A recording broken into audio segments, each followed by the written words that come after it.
Kia ora, hello, and welcome to Anyway, the podcast where I unpack the chaos of reality TV. I am your host, Natalie McMurray, coming to you from Aotearoa, New Zealand. Today, I'm still reveling in the fact that Johnny Fairplay, supposedly one of reality TV's biggest game players, was bamboozled by Bobby Lytes. Let's get into House of Villains, Season 1, Episode 8. We see everyone walking out of the stronghold.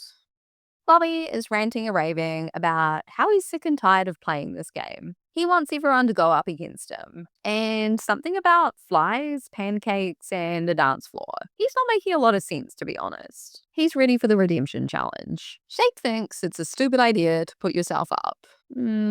Yeah. But on the other hand, a pretty powerful move to have the confidence that one of the others is going to leave over Bobby. He's questioning whether Bobby is a genius or just plain crazy. Fairplay is commiserating in the kitchen. He's depressed. Not even the cookies that Omarosa offers him can help. Fairplay tells us that he's potentially dug his own grave by giving Bobby the power. Honestly, I don't think Fairplay should be this depressed until he knows that Bananas isn't going home. It's not like you're one of the ones up on the hit list. You live to fight another week, which is a lot in TV land. Anfisa says, what did he think was going to happen? This is the one and only time I've agreed with Anfisa. You trusted someone in a game. Something you tell people not to do with yourself. Upstairs, Bananas is all, I fucking knew this would happen. We all did, Bananas. Well, not all of us. Apparently, Fairplay's head was shoved so far up Bobby's ass, he saw nothing. Bananas is at least thankful that Tanisha is not up. Tanisha tells him that she has his back. Bobby tells us in his testimonial that he's here for the money. Duh, he can't trust none of these bimbo bitches. Everyone is getting into bed. Bobby says to Fairplay he had to do what he had to do. But he feels better sleeping at night knowing he didn't put Fairplay up. Fairplay gives no shits. He's giving Bobby the silent treatment. The next morning, everyone is waking up. Downstairs in the kitchen, Shake is talking with Omarosa. Shake is trying to get her on side. Too bad for him, she's laughing straight in his face. She believes nothing that comes out of his mouth. We see outside by the pool, Fairplay is declaring his love for Shake and Bananas. He's in repair mode. Bananas says best friends don't let other best friends get thrown to the wolves. Both Shake and Bananas think Fairplay is an absolute dummy for believing Bobby. We then see a compilation of scenes where Bobby is talking shit and straight up lying to people's faces. Yeah, good point. Fair dues. In one of the scenes, Bobby is saying he's going to Turkey this summer and he's going to be the first guy in the world to get pregnant. While I know that this is completely biologically impossible, I'd still really love for men to be the ones who get pregnant, carry the child to term, and give birth. If this were the case, do we think women would be on par with men and the monstrous things they do? It's worth a ponder. Anyway, Bananas is telling us that Fairplay's choice of manipulation tactic is to get people to feel sorry for him, which is an interesting thought. He has cried over things I've never seen anyone cry about.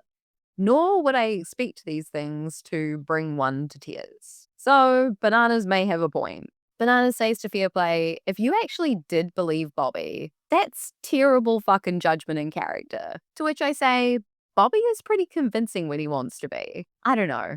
Now I feel like I'm flip-flopping all over the place. Fairplay apologizes, and Bananas says, I don't want you to apologize. I just want to say, nah, boo-boo, stick your head in doo-doo. I told you so, bitch. Bing, bong, bing. Eva comes over the loudspeaker.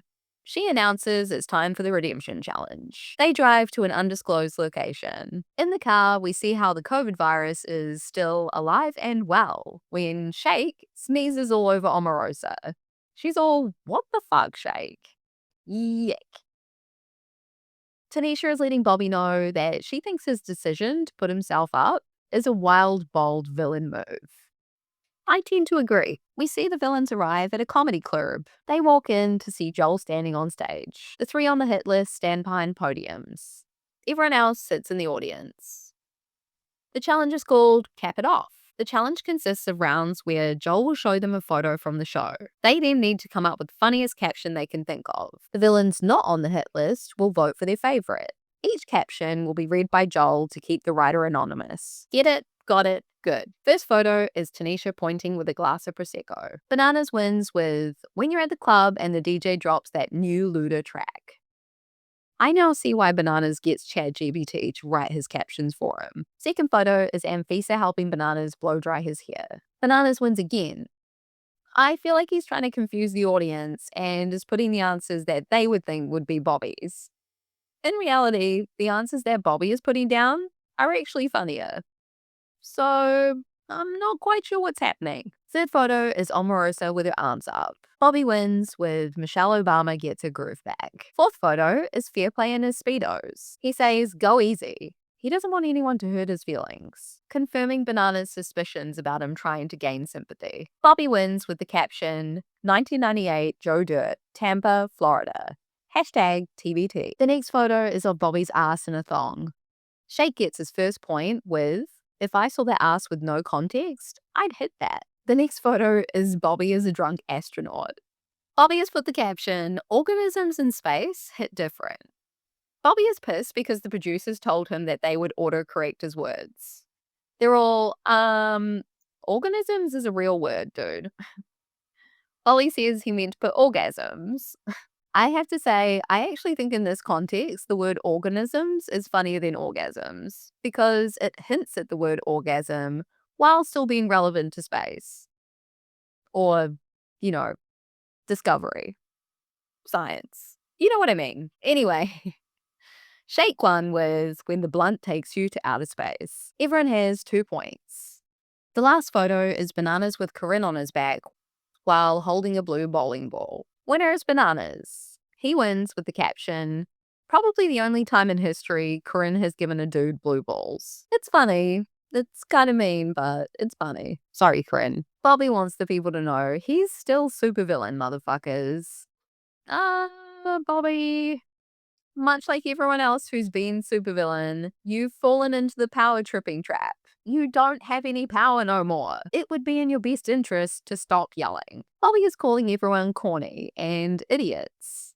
Oh boy. Bananas says, "What did you expect when you put yourself up against the greatest reality television competitor of all time?" Wow. The egos are completely out of control on this show. Bobby is outside screaming about how pissed he is. He's completely losing his fucking shit. Tanisha is like, "What the hell, dude?" Bobby is yelling and Bananas is calling him a loser. Bobby screams, "Take your ass and your Target outfit back to the black truck. I'll see you at the house, Margaret Gilbert." No one knows who the fuck Margaret Gilbert is. Not one clue. I'm starting to wonder whether the mansion has some type of gas leak. Or perhaps they're giving these villains that moldy bread that makes people lose their damn minds. Because nobody is making any fucking sense. Back at the mansion, Omarosa tells Shake he's toast. She thinks that this is the end of the road for him. Bobby and Bananas continue their argument. Bananas wants to know what it feels like to be the least funny person in the house. I fear Bobby is letting this shit get to him a little too much. You did make this bed, Bobby. Now you've got to lay in it. He's going off the deep end. Shake says, "It's me against you, Bobby." And Bobby says, "It ain't me against you, shit." He thinks Shake is a roach. Outside, Shake is telling Fairplay he's responsible for the position he finds himself in.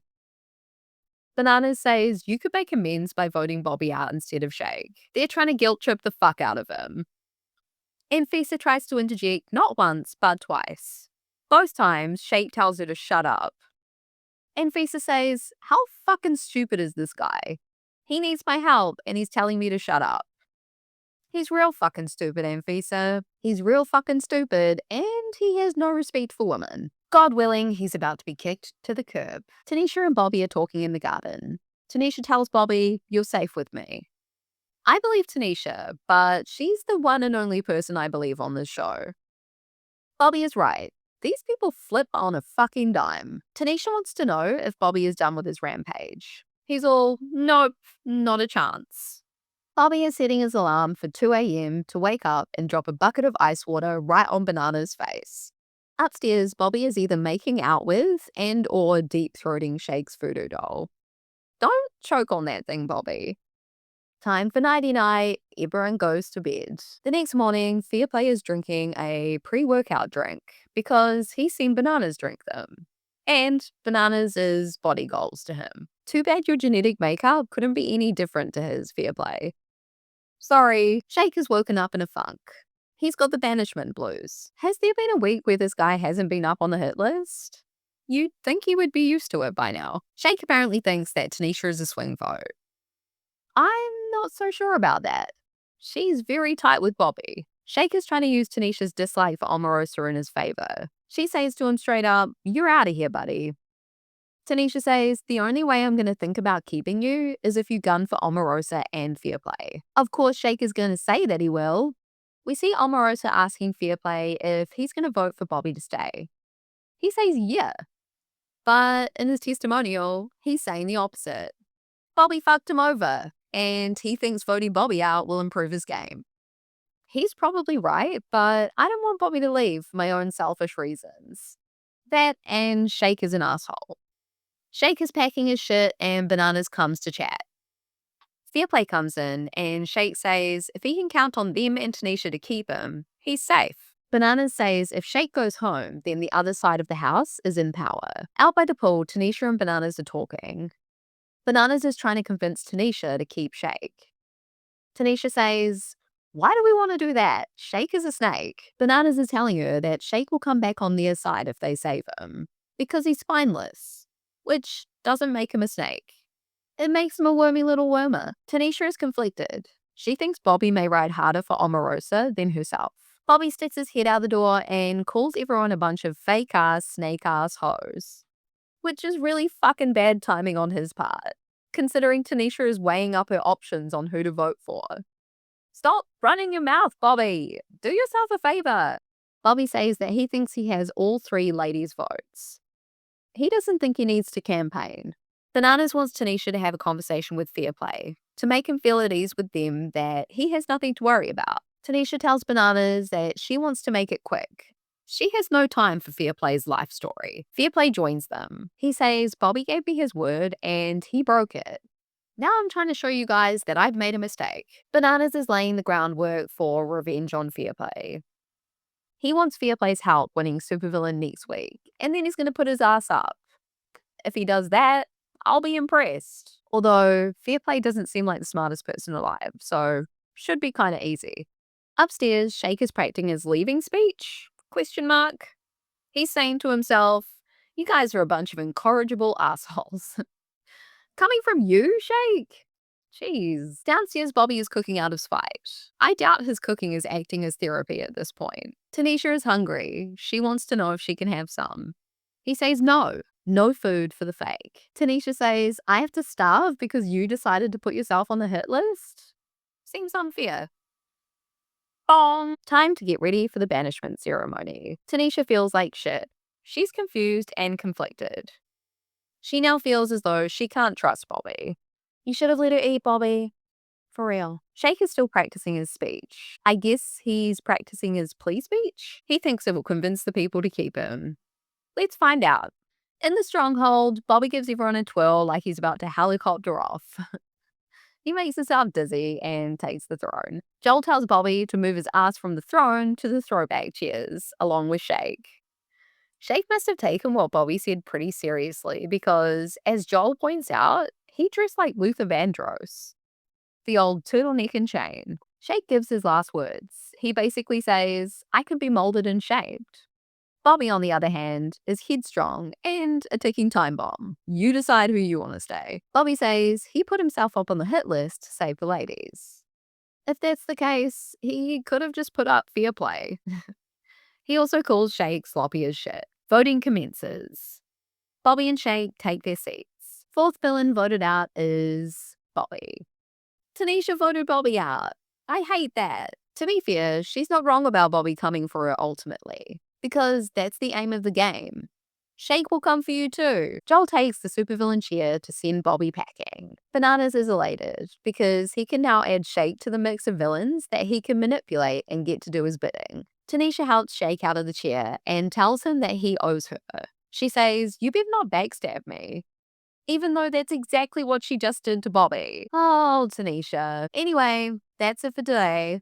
Thanks for listening. See ya. Wouldn't want to be ya.